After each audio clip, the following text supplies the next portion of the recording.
ਸਤਿ ਸ੍ਰੀ ਅਕਾਲ। ਤੁਸੀਂ ਦੇਖ ਰਹੇ ਹੋ ਪੰਜਾਬ ਮੇਲ USA ਟੀਵੀ। ਮੈਂ ਬरुण कौर मान। ਖਬਰਾਂ ਦੇ ਬ੍ਰਿਟਨ 'ਚ ਤੁਹਾਡਾ ਸਵਾਗਤ। ਖਬਰਾਂ ਦੇ ਬ੍ਰਿਟਨ ਦੇ sponsor real estate broker Mohan Cheema. Real estate ਦੀ ਦੁਨੀਆ 'ਚ ਬਣੇ ਆਪਣੇ ਨਾਮ ਪੇਸ਼ ਤੇ ਪਹਿਲਾਂ ਚੁੜਵੀਆਂ ਖਬਰਾਂ। ਕੈਨੇਡਾ ਜਾਣ ਲਈ ਕੋਵਿਡ ਟੈਸਟ ਦੀ ਨਹੀਂ ਜ਼ਰੂਰਤ। ਚੀਨ ਨੇ ਯੂਕਰੇਨ ਜੰਗ ਲਈ ਅਮਰੀਕਾ ਤੇ ਨਾਟੋ ਦੇ ਵਿਸਥਾਰ ਨੂੰ ਠਹਿਰਾਇਆ ਜ਼ਿੰਮੇਵਾਰ। ਅਮਰੀਕੀ ਰਾਸ਼ਟਰਪਤੀ ਵੱਲੋਂ ਰਾਖਵੇਂ ਭੰਡਾਰ 'ਚੋਂ 18 ਕਰੋੜ ਬੈਰਲ ਤੇਲ ਜਾਰੀ ਕਰਨ ਦਾ ਆਦੇਸ਼। ਰੂਸ ਨੇ ਚਰਨੋਬਲ ਪਰਮਾਣੂ ਪਲਾਂਟ ਮੁੜ ਯੂਕਰੇਨ ਨੂੰ ਸੌਂਪਿਆ। हेमकुंड साहिब के कवाड़ खुलणगे 22 मई। एल्क ग्रोव के नवे पुलिस मुखी बॉबी डेविस ने लिया चार्ज। ते हुणे ने खबरां दा विस्तार।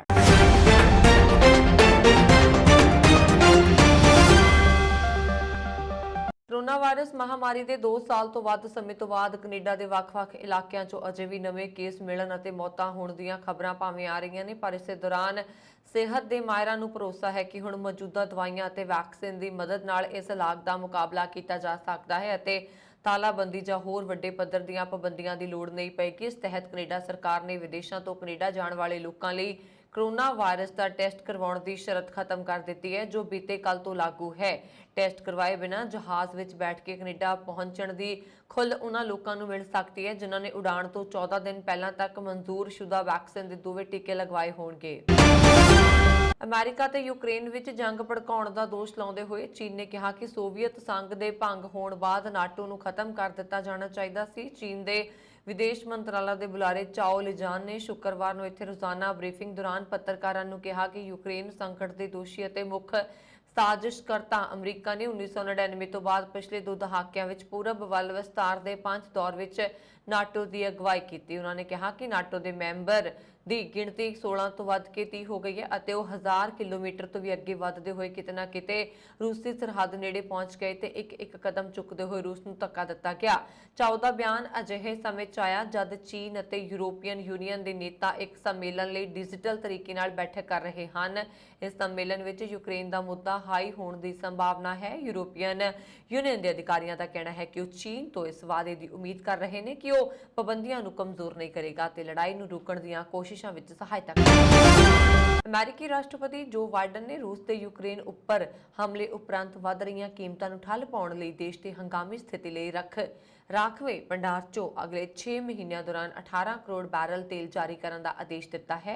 ਰਾਸ਼ਟਰਪਤੀ ਨੇ ਅਗਲੇ 6 ਮਹੀਨਿਆਂ ਦੌਰਾਨ ਰੋਜ਼ਾਨਾ 10 ਲੱਖ ਬੈਰਲ ਤੇਲ ਜਾਰੀ ਕਰਨ ਲਈ ਕਿਹਾ ਹੈ ਤਾਂ ਜੋ ਅਮਰੀਕੀਆਂ ਨੂੰ ਵੱਧ ਰਹੀਆਂ ਤੇਲ ਦੀਆਂ ਕੀਮਤਾਂ ਤੋਂ ਰਾਹਤ ਪਹੁੰਚਾਈ ਜਾ ਸਕੇ। ਅਮਰੀਕਾ ਦੇ ਪਿਛਲੇ 50 ਸਾਲਾਂ ਦੇ ਇਤਿਹਾਸ ਵਿੱਚ ਪਹਿਲੀ ਵਾਰ ਰਾਖਵੇਂ ਭੰਡਾਰ ਚੋਂ ਇੰਨੀ ਵੱਡੀ ਪੱਧਰ ਤੇ ਤੇਲ ਜਾਰੀ ਕੀਤਾ ਗਿਆ ਹੈ। रूस ਦੇ यूक्रेन उपर हमले उपरंत एक महीने च तकरीबन $1 प्रति गैलन गैस की कीमत में वाधा होया है ते इस समय प्रति गैलन औसतन कीमत $4.20 प्रति गैलन है। कई खेतरां च तां इस तो भी वध कीमत है। रूस तो तेल की सप्लाई घटन कारण तेल पंपां नूं सप्लाई घट गई है, जिस कारण कीमत वध रही है। राष्ट्रपति ने कहा कि यह समा अमेरिकी परिवारां नूं राहत देण दा है। उन्होंने भविष्यवाणी की है कि राखवें भंडार चों तेल जारी करन नाल कीमत घटेगी। हालांकि राष्ट्रपति ने कहा कि मैं नहीं दस सकता कि कितनी कीमत घटेगी। रूस ने परमाणु प्लांट चरनोबल का कंट्रोल मुड़ यूक्रेन नूं सौंप दिता है। रूसी फौजां ने महीना पहला इस प्लांट नूं अपने कब्जे विच लै लिया सी। यूक्रेन की सरकारी ऊर्जा कंपनी एनर्जॉटम ने कहा कि प्लांट विच रेडियो एक्टिव किरणा के खतरे करके रूसी फौजां ने उत्थों निकलण का फैसला किया है। उंज कीव के बारे इलाकों ते होरनां मोर्चों ते जंग जारी है। इस दौरान रूसी अधिकारियों ने यूक्रेन ते दोवें मुल्कां दरमियान पैंदी सरहद ते हवाई हमले करन दा दोष लगाया है। रूस ने उसके एक तेल डिपो ते यूक्रेनी हमले का भी दावा किया है। रूस के बेलगॉड खेतर के राजपाल ने कहा कि कथित हवाई हमले दौरान कई थावां ते गोलाबारी की गई ते इस दौरान 2 व्यक्ति जख्मी हो गए। क्रेमलिन के तर्जमान ने कहा कि यूक्रेन वालों सरहद ते रूसी खेतर विच कीती गोलाबारी नाल दोवां मुल्कां दरमियान चल रहा संवाद का अमल असरअंदाज हो सकता है। तर्जमान दमित्री पेस्कोव ने कहा यकीनी तौर उत्ते गलबात के चलते अमल दौरान अजिही किसी कार्रवाई की उम्मीद नहीं सी। उंज अजे तक अधिकारत तौर पर रूस के उपरोक्त दावियां की पुष्टि नहीं हो सकी है। ऊर्जा कंपनी रॉसनेफ्ट के तेल डिपो ते हमला किया जिस विच 2 व्यक्ति जख्मी हो गए। गवर्नर ग्लादकॉव ने ऐप ते लिखा तेल डिपो उत्ते 2 हैलीकॉप्टरां ने हवाई हमला किया जिस नाल अग लग गई। ਉਹ ਘੱਟ ਉਚਾਈ ਤੋਂ ਰੂਸ ਦੀ ਸਰਹੱਦ ਵਿੱਚ ਦਾਖਲ ਹੋਏ ਸਨ। ਇਸ ਕਥਿਤ ਹਮਲੇ ਦੀ ਸੋਸ਼ਲ ਮੀਡੀਆ ਤੇ ਵੀ ਤਸਵੀਰਾਂ ਨਸ਼ਰ ਹੋਈਆਂ ਨੇ, ਜਿਨ੍ਹਾਂ ਦੀ ਅਧਿਕਾਰਤ ਪੁਸ਼ਟੀ ਨਹੀਂ ਹੋ ਸਕੀ। ਇਸ ਦੌਰਾਨ ਰੂਸ ਤੇ ਯੂਕਰੇਨ ਦਰਮਿਆਨ ਤੁਰਕੀ ਵਿੱਚ ਚੱਲ ਰਹੀ ਗੱਲਬਾਤ ਵਿੱਚ ਰੂਸੀ ਵਫਦ ਦੀ ਅਗਵਾਈ ਕਰ ਰਹੇ ਵਲਾਦੀਮੀਰ ਮੈਂਡੈਸਕੀ ਨੇ ਸੋਸ਼ਲ ਮੀਡੀਆ ਤੇ ਲਿਖਿਆ ਕਿ ਕ੍ਰੀਮੀਅਨ ਪ੍ਰਾਇਦੀਪ ਤੇ ਆਪਣਾ ਕਬਜ਼ਾ ਕਾਇਮ ਰੱਖਣ ਤੇ ਪੂਰਬੀ ਯੂਕਰੇਨ ਵਿੱਚ ਰੂਸ ਦੀ ਹਮਾਇਤ ਵਾਲੇ ਵੱਖਵਾਦੀਆਂ ਵੱਲੋਂ ਵਿਸਤਾਰ ਦੀ ਯੋਜਨਾ ਬੇਰੋਕ ਜਾਰੀ ਹੈ। ਉਧਰ ਰੈੱਡ ਕਰਾਸ ਦੀ ਕੌਮਾਂਤਰੀ ਕਮੇਟੀ ਨੇ ਕਿਹਾ ਕਿ ਮਾਰੀਓਪੋਲ ਵਿੱਚ ਹੰਗਾਮੀ ਇਮਦਾਦ ਭੇਜਣ ਤੇ ਆਮ ਨਾਗਰਿਕਾਂ ਨੂੰ ਉੱਥੋਂ ਬਾਹਰ ਕੱਢਣ ਲਈ ਕਾਰਵਾਈ ਜਾਰੀ ਹੈ। ਗੁਰਦੁਆਰਾ ਸ੍ਰੀ ਹੇਮਕੁੰਟ ਸਾਹਿਬ ਦੇ ਇਸ ਸਾਲ ਦਰਸ਼ਨਾਂ ਲਈ ਕਿਵਾੜ 22 ਮਈ ਨੂੰ ਖੁੱਲਣਗੇ। ਟਰਸਟ ਦੇ ਉਪ ਚੇਅਰਮੈਨ ਨਰਿੰਦਰਜੀਤ ਸਿੰਘ ਬਿੰਦਰਾ ਨੇ ਦੱਸਿਆ ਕਿ ਗੁਰਦੁਆਰਾ ਸਾਹਿਬ ਸ੍ਰੀ ਹੇਮਕੁੰਟ ਸਾਹਿਬ ਮੈਨੇਜਮੈਂਟ ਟਰਸਟ ਦੇ ਟਰਸਟੀਆਂ ਨੇ ਭਾਰਤੀ ਫੌਜ ਅਤੇ ਆਪਣੇ ਮੈਂਬਰਾਂ ਵੱਲੋਂ ਲਏ ਗਏ ਜਾਇਜ਼ੇ ਤੋਂ ਬਾਅਦ ਉੱਤਰਾਖੰਡ ਪ੍ਰਸ਼ਾਸਨ ਨਾਲ ਵਿਚਾਰ ਵਟਾਂਦਰਾ ਕਰਕੇ ਫੈਸਲਾ ਕੀਤਾ ਹੈ ਕਿ ਵਿਸ਼ਵ ਭਰ ਚੋਂ ਸ੍ਰੀ ਹੇਮਕੁੰਟ ਸਾਹਿਬ ਦੇ ਦਰਸ਼ਨਾਂ ਨੂੰ ਆਉਣ ਵਾਲੇ ਸ਼ਰਧਾਲੂਆਂ ਲਈ ਗੁਰਦੁਆਰਾ ਸ੍ਰੀ ਹੇਮਕੁੰਟ ਸਾਹਿਬ ਦੇ ਕਪਾਟ 22 ਮਈ ਦਿਨ ਐਤਵਾਰ ਨੂੰ ਸਵੇਰੇ 10:30 ਵਜੇ ਖੋਲ੍ਹ ਦਿੱਤੇ ਜਾਣਗੇ। ਉਹਨਾਂ ਨੇ ਦੱਸਿਆ ਕਿ ਯਾਤਰੀਆਂ ਦੀ ਸਹੂਲਤ ਲਈ ਟਰਸਟ ਵੱਲੋਂ ਸਾਰੇ ਗੁਰਦੁਆਰਿਆਂ, ਧਰਮਸ਼ਾਲਾ ਤੇ ਵਿਸ਼ਰਾਮ ਸਥਾਨਾਂ ਦੇ ਸਫਾਈ ਆਦਿ ਦੇ ਕਾਰਜ ਆਰੰਭ ਕਰ ਦਿੱਤੇ ਗਏ ਨੇ। ਉਹਨਾਂ ਨੇ ਦੱਸਿਆ ਕਿ ਭਾਰਤੀ ਫੌਜ ਵੀ ਅਪ੍ਰੈਲ ਮਹੀਨੇ ਦੇ ਦੂਸਰੇ ਹਫ਼ਤੇ ਬਰਫ਼ ਦੀ ਕਟਾਈ ਕਰਨ ਦਾ ਕੰਮ ਸ਼ੁਰੂ ਕਰ ਰਹੀ ਹੈ। ਬੌਬੀ ਡੇਵਿਸ ਨੇ ਐਲਕ ਗਰੋਵ ਸਿਟੀ ਦੇ ਨਵੇਂ ਪੁਲਿਸ ਮੁਖੀ ਵਜੋਂ ਅਹੁਦਾ ਸੰਭਾਲ ਲਿਆ ਹੈ। ਬੌਬੀ ਡੇਵਿਸ ਨੇ ਪਹਿਲੇ ਪੁਲਿਸ ਮੁਖੀ ਟਿਮਥੀ ਐਲਬ੍ਰਾਈਟ ਦੀ ਰਿਟਾਇਰਮੈਂਟ ਤੋਂ ਬਾਅਦ ਇਹ ਅਹੁਦਾ ਸੰਭਾਲਿਆ। ਪੰਜਾਬ ਮੇਲ ਨਾਲ ਗੱਲਬਾਤ ਕਰਦਿਆਂ ਨਵੇਂ ਪੁਲਿਸ ਮੁਖੀ ਬੌਬੀ ਡੇਵਿਸ ਨੇ ਕਿਹਾ ਕਿ ਉਹ ਸਿੱਖ ਭਾਈਚਾਰੇ ਬਾਰੇ ਚੰਗੀ ਤਰ੍ਹਾਂ ਜਾਣਦੇ ਨੇ ਅਤੇ ਉਹਨਾਂ ਨੇ ਆ ਰਹੀਆਂ ਹਰ ਤਰ੍ਹਾਂ ਦੀਆਂ ਮੁਸ਼ਕਲਾਂ ਦਾ ਹੱਲ ਕੀਤਾ ਜਾਏਗਾ। ਜਦੋਂ ਉਹਨਾਂ ਨੂੰ ਸੰਨ 2011 ਵਿੱਚ ਐਲਕ ਗਰੋਵ ਵਿਖੇ ਹੋਏ 2 ਬਜ਼ੁਰਗਾਂ ਦੇ ਕਤਲ ਬਾਰੇ ਪੁੱਛਿਆ ਗਿਆ ਤਾਂ ਉਹਨਾਂ ਨੇ ਦੱਸਿਆ ਕਿ ਉਹ ਫਾਈਲ ਹੱਲੇ ਵੀ ਖੁੱਲੀ ਹੈ। ਨਵੀਂ ਤਕਨੀਕ ਨਾਲ ਉਸ ਕੇਸ ਦੀ ਜਾਂਚ ਚੱਲ ਰਹੀ ਹੈ। ਉਹਨਾਂ ਨੇ ਕਿਹਾ ਕਿ ਉਮੀਦ ਕਰਦੇ ਹਾਂ ਕਿ ਅਸੀਂ ਜਲਦ ਹੀ ਕਾਤਲ ਤੱਕ ਪਹੁੰਚ ਕਰ ਸਕਾਂਗੇ। ਇੱਕ ਹੋਰ ਸਵਾਲ ਦੇ ਜਵਾਬ ਵਿੱਚ ਪੁਲਿਸ ਮੁਖੀ ਨੇ ਕਿਹਾ ਕਿ ਸਕੂਲਾਂ ਵਿੱਚ ਬੱਚਿਆਂ ਨਾਲ ਹੁੰਦੀ ਬੁਲਿੰਗ ਨੂੰ ਬੜੇ ਪ੍ਰਭਾਵਸ਼ਾਲੀ ਢੰਗ ਨਾਲ ਦੇਖਿਆ ਅਤੇ ਨਜਿੱਠਿਆ ਜਾ ਰਿਹਾ ਹੈ। ਉਹਨਾਂ ਐਲਕ ਗਰੋਵ ਸਕੂਲ ਡਿਸਟ੍ਰਿਕਟ ਦੀ ਵੀ ਤਾਰੀਫ ਕੀਤੀ ਹੈ, ਜਿਹੜੇ ਇਸ ਸੰਬੰਧੀ ਸਮੇਂ-ਸਮੇਂ ਤੇ ਬੱਚਿਆਂ ਨੂੰ ਜਾਗਰੂਕ ਕਰ ਰਹੇ ਨੇ। ਉਹਨਾਂ ਨੇ ਦੱਸਿਆ ਕਿ ਸਕੂਲਾਂ ਵਿੱਚ ਤਾਇਨਾਤ ਸਪੈਸ਼ਲ ਪੁਲਿਸ ਫੋਰਸ ਵੀ ਇਸ ਬਾਰੇ ਨਿਗਾਹ ਰੱਖ ਰਹੇ ਨੇ। ਪੁਲਿਸ ਮੁਖੀ ਨੇ ਜਾਣਕਾਰੀ ਦਿੰਦਿਆਂ ਕਿਹਾ ਕਿ ਸ਼ਹਿਰ ਵਿੱਚ ਕਿਸੇ ਕਿਸਮ ਦੀ ਟ੍ਰੈਫਿਕ ਦੀ ਸਮੱਸਿਆ ਨੂੰ ਸੁਲਝਾਉਣ ਲਈ ਵੀ ਬਿਹਤਰੀਨ ਕਦਮ ਚੁੱਕੇ ਜਾ ਰਹੇ ਨੇ ਅਤੇ ਨਸ਼ਾ ਕਰਕੇ ਗੱਡੀ ਚਲਾਉਣ ਵਾਲਿਆਂ ਤੇ ਸ਼ਿਕੰਜਾ ਕੱਸਿਆ ਜਾ ਰਿਹਾ ਹੈ। ਸਿੱਖ ਕੌਮ ਬਾਰੇ ਉਹਨਾਂ ਨੇ ਬੋਲਦਿਆਂ ਕਿਹਾ ਕਿ ਸਿੱਖ ਕੌਮ ਇੱਕ ਮਿਹਨਤਕਸ਼ ਕੌਮ ਅਤੇ ਖਾਸ ਕਰਕੇ ਮੈਂ ਇਹਨਾਂ ਦਾ ਖਾਣਾ ਬਹੁਤ ਪਸੰਦ ਕਰਦਾ ਹਾਂ। ਪੰਜਾਬ ਮੇਲ ਟੀਵੀ ਦੇ ਐਮਡੀ ਗੁਰਜਤਿੰਦਰ ਸਿੰਘ ਰੰਧਾਵਾ ਨੇ ਪੁਲਿਸ ਚੀਫ ਨੂੰ ਬੇਨਤੀ ਕੀਤੀ ਹੈ ਕਿ ਆਉਣ ਵਾਲੇ ਸਮੇਂ ਵਿੱਚ ਸਿੱਖ ਭਾਈਚਾਰੇ ਨਾਲ ਇੱਕ ਮੀਟਿੰਗ ਜ਼ਰੂਰ ਰੱਖੀ ਜਾਵੇ ਤਾਂ ਜੋ ਉਹ ਆਪਣੀਆਂ ਮੁਸ਼ਕਲਾਂ ਬਾਰੇ ਦੱਸ ਸਕਣ, ਜਿਸ ਤੇ ਪੁਲਿਸ ਮੁਖੀ ਨੇ ਕਿਹਾ ਕਿ ਮੈਨੂੰ ਇਹ ਮੀਟਿੰਗ ਕਰਨ ਵਿੱਚ ਖੁਸ਼ੀ ਮਹਿਸੂਸ ਹੋਵੇਗੀ। ਬਲੂ ਔਰਿਜ਼ੋਨ ਨੇ ਪਹਿਲੀ ਵਾਰ 6 ਲੋਕਾਂ ਨੂੰ ਪੁਲਾੜ ਯਾਤਰਾ ਤੇ ਭੇਜਿਆ। ਇਸ ਸਾਲ ਜੇਫ ਬੇਜ਼ੋਸ ਨੇ ਇਹ ਸਪੇਸ ਕੰਪਨੀ 9 ਵਾਰ ਅਜਿਹੀਆਂ ਉਡਾਣਾਂ ਭਰੇਗੀ।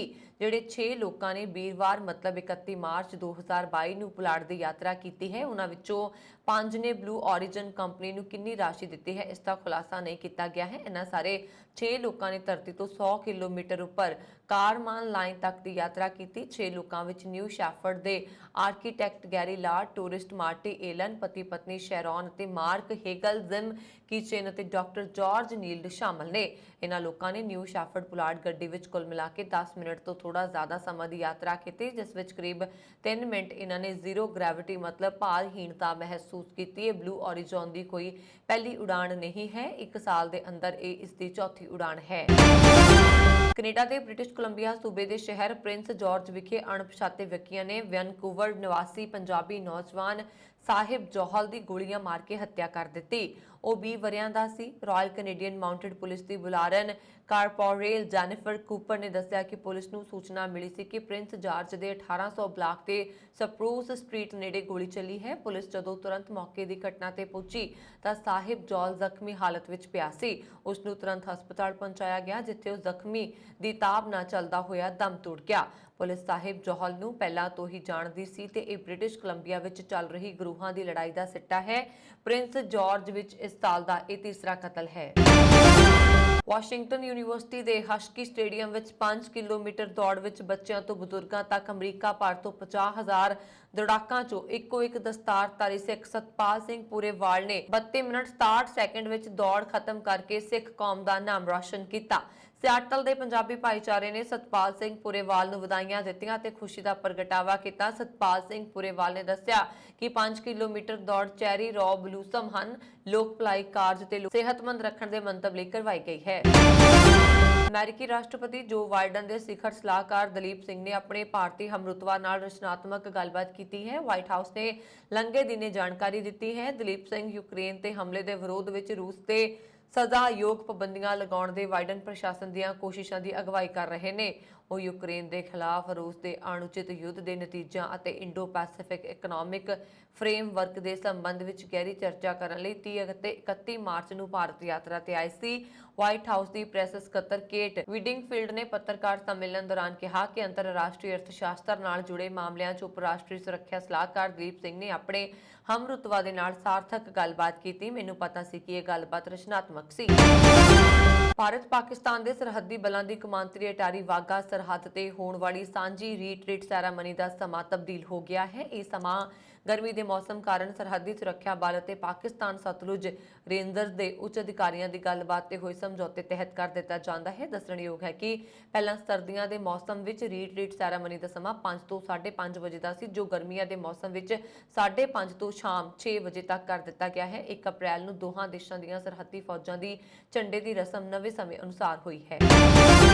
ਦੌਰੇ ਤੇ ਆਏ ਰੂਸੀ ਵਿਦੇਸ਼ੀ ਮੰਤਰੀ ਸਰਗੇਈ ਲਾਵਰੋਵ ਨੇ ਸ਼ੁੱਕਰਵਾਰ ਨੂੰ ਕਿਹਾ ਕਿ ਅਮਰੀਕਾ ਦੂਜਿਆਂ ਨੂੰ ਆਪਣੀ ਕੂਟਨੀਤੀ ਦਾ ਪਾਲਣ ਕਰਨ ਲਈ ਮਜਬੂਰ ਕਰ ਰਿਹਾ ਹੈ, ਪਰ ਮੇਰਾ ਮੰਨਣਾ ਹੈ ਕਿ ਇਸ ਦਬਾਅ ਨਾਲ ਭਾਰਤ ਅਤੇ ਰੂਸ ਦੀ ਸਾਂਝੇਦਾਰੀ ਤੇ ਕੋਈ ਅਸਰ ਨਹੀਂ ਪਏਗਾ। ਭਾਰਤ ਦੀ ਵਿਦੇਸ਼ ਨੀਤੀ ਰਾਸ਼ਟਰੀ ਹਿੱਤਾਂ ਤੇ ਆਧਾਰਿਤ ਹੈ। ਇਹ ਚੰਗੀ ਅਤੇ ਵਫਾਦਾਰ ਦੋਸਤ ਬਣਾਉਂਦਾ ਹੈ। ਰੂਸ ਅਤੇ ਭਾਰਤ ਦੇ ਬਹੁਤ ਚੰਗੇ ਸੰਬੰਧ ਨੇ।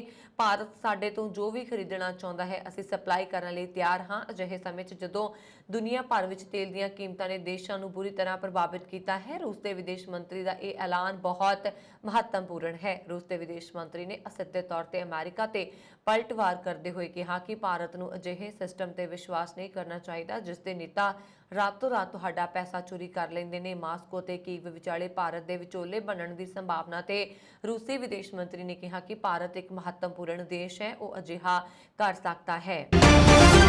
ਐਨਆਰਆਈਜ਼ ਦੇ ਮਸਲੇ ਚੁੱਕਣ ਲਈ ਬਣਾਈ ਗਈ ਐਨਆਰਆਈ ਸਭਾ ਪੰਜਾਬ ਵਿੱਚ ਇੱਕ ਵਾਰ ਮੁੜ ਪ੍ਰਧਾਨ ਤੋਂ ਸੱਖਣੀ ਹੋ ਚੁੱਕੀ ਹੈ। ਐਨਆਰਆਈ ਸਭਾ ਪੰਜਾਬ ਦੇ ਪ੍ਰਧਾਨ ਦੀ ਚੋਣ 7 ਮਾਰਚ 2020 ਨੂੰ ਹੋਈ ਸੀ, ਜੋ ਕਿ ਪਹਿਲਾਂ ਹੀ 5 ਸਾਲ ਬਾਅਦ ਕਾਫੀ ਜਦੋਜਹਿਦ ਮਗਰੋਂ ਕਰਵਾਈ ਗਈ ਸੀ ਅਤੇ ਯੂਐਸਏ ਦੇ ਐਨਆਰਆਈ ਕਿਰਪਾਲ ਸਿੰਘ ਸਹੋਤਾ ਸਾਬਕਾ ਜਗਵੀਰ ਸਿੰਘ ਕੋਲੋਂ ਚੋਣ ਜਿੱਤੇ ਕੇ ਇਸ ਪ੍ਰਧਾਨ ਬਣੇ ਸਨ। ਕਿਰਪਾਲ ਸਿੰਘ ਸਹੋਤਾ ਸਭਾ ਦੇ ਪ੍ਰਧਾਨ ਤਾਂ ਚੁਣੇ ਗਏ, ਪਰ ਇਹਨਾਂ 2 ਸਾਲਾਂ ਦੌਰਾਨ ਸਭਾ ਵਿੱਚ ਨਾ ਤਾਂ ਕੋਈ ਸਰਗਰਮੀ ਹੋਈ ਹੈ, ਨਾ ਹੀ ਉਹ ਜ਼ਿਲ੍ਹਾ ਇਕਾਈਆਂ ਦੀਆਂ ਚੋਣਾਂ ਕਰਵਾ ਸਕੇ। ਆਪਣੇ 2 ਸਾਲ ਦੇ ਕਾਰਜਕਾਲ ਦੌਰਾਨ ਉਹ ਜ਼ਿਆਦਾਤਰ ਅਮਰੀਕਾ 'ਚ ਹੀ ਰਹੇ ਤੇ ਸਭਾ ਦੀ ਇਮਾਰਤ ਦੇ ਕੰਮਕਾਜ ਲਈ ਕੇਂਦਰੀ ਐਗਜ਼ੈਕਟਿਵ ਕਮੇਟੀ ਨੂੰ ਅਖਤਿਆਰ ਦਿੱਤੇ ਗਏ ਸਨ। ਬੀਤੀ 6 ਮਾਰਚ ਨੂੰ ਸਹੋਤਾ ਦਾ ਕਾਰਜਕਾਲ ਖਤਮ ਹੋ ਗਿਆ ਤੇ ਐਨਆਰਆਈ ਸਭਾ ਇੱਕ ਵਾਰ ਮੁੜ ਪ੍ਰਧਾਨ ਤੋਂ ਸੱਖਣੀ ਹੋ ਗਈ। ਪ੍ਰਧਾਨ ਨਾ ਹੋਣ ਕਾਰਨ ਐਨਆਰਆਈ ਸਭਾ ਪੰਜਾਬ ਨਾਲ ਜੁੜੇ ਪ੍ਰਵਾਸੀ ਪੰਜਾਬੀਆਂ ਨੂੰ ਆਪਣੇ ਮਸਲੇ ਤੇ ਸਮੱਸਿਆਵਾਂ ਹੱਲ ਕਰਵਾਉਣ ਲਈ ਕਾਫੀ ਦਿੱਕਤਾਂ ਦਾ ਸਾਹਮਣਾ ਕਰਨਾ ਪੈ ਰਿਹਾ ਹੈ ਅਤੇ ਆਮ ਆਦਮੀ ਪਾਰਟੀ ਦੀ ਸਰਕਾਰ ਕੋਲੋਂ ਐਨਆਰਆਈ ਸਭਾ ਦੀਆਂ ਚੋਣਾਂ ਕਰਵਾਏ ਜਾਣ ਦੀ ਮੰਗ ਉੱਠ ਰਹੀ ਹੈ। ਪਾਕਿਸਤਾਨ ਦੇ ਪ੍ਰਧਾਨ ਮੰਤਰੀ ਇਮਰਾਨ ਖਾਨ ਦੀ ਸੱਤਾ ਬਰਕਰਾਰ ਰਹੇਗੀ ਜਾਂ ਜਾਏਗੀ, ਇਸ ਦਾ ਫੈਸਲਾ ਐਤਵਾਰ ਨੂੰ ਹੋਏਗਾ। ਇਸ ਤੋਂ ਪਹਿਲਾਂ ਸ਼ੁੱਕਰਵਾਰ ਨੂੰ ਭਾਸ਼ਣ ਦਿੰਦੇ ਹੋਏ ਨਿਰਪੱਖ ਵਿਦੇਸ਼ ਨੀਤੀ ਦੀ ਲੋੜ ਬਾਰੇ ਗੱਲ ਕਰਦਿਆਂ ਭਾਰਤ ਦਾ ਵੀ ਨਾਂ ਲਿਆ ਗਿਆ। ਦੂਸਰੇ ਰੂਸ ਦੌਰੇ ਨੂੰ ਲੈ ਕੇ ਉਹਨਾਂ ਦਾ ਵਿਰੋਧ ਕਰਨ ਵਾਲੇ ਅਮਰੀਕਾ ਤੇ ਵੀ ਉਹਨਾਂ ਨੇ ਗੁੱਸਾ ਕੱਢਿਆ। ਇਮਰਾਨ ਖਾਨ ਨੇ ਕਿਹਾ ਕਿ ਸਾਡੇ ਵੱਡੇ ਤਾਕਤਵਰ ਮੁਲਕ ਨੇ ਕਿਹਾ ਕਿ ਤੁਸੀਂ ਰੂਸ ਕਿਉਂ ਚਲੇ ਗਏ, ਇੱਕ ਮੁਲਕ ਨੂੰ ਕਹਿ ਰਹੇ ਹੋ ਕਿ ਤੁਸੀਂ ਰੂਸ ਦਾ ਦੌਰਾ ਕਿਉਂ ਕੀਤਾ ਤੇ ਗੁੱਸਾ ਹੋ ਗਏ। ਹਿੰਦੁਸਤਾਨ ਜਿਹੜਾ ਉਹਨਾਂ ਦਾ ਸਾਥੀ ਹੈ, ਕਵਾੜ ਦੇ ਅੰਦਰ ਉਸ ਦੀ ਪੂਰੀ ਮਦਦ ਕਰ ਰਹੇ ਨੇ, ਉਹ ਜੋ ਨਾ ਸਿਰਫ ਰੂਸ ਦੇ ਨੇੜੇ ਹੈ ਸਗੋਂ ਉਸ ਤੋਂ ਤੇਲ ਵੀ ਲੈ ਰਹੇ ਨੇ। ਮੈਂ ਅੱਜ ਬ੍ਰਿਟੇਨ ਦੇ ਵਿਦੇਸ਼ ਮੰਤਰੀ ਦਾ ਬਿਆਨ ਪੜ੍ਹ ਰਿਹਾ ਸੀ ਕਿ ਅਸੀਂ ਹਿੰਦੁਸਤਾਨ ਨੂੰ ਨਹੀਂ ਕਹਿ ਸਕਦੇ ਕਿਉਂਕਿ ਉਹਨਾਂ ਦੀ ਸੁਤੰਤਰ ਵਿਦੇਸ਼ ਨੀਤੀ ਹੈ, ਉਹ ਆਜ਼ਾਦ ਦੇਸ਼ ਹੈ ਤਾਂ ਅਸੀਂ ਕੀ ਹਾਂ।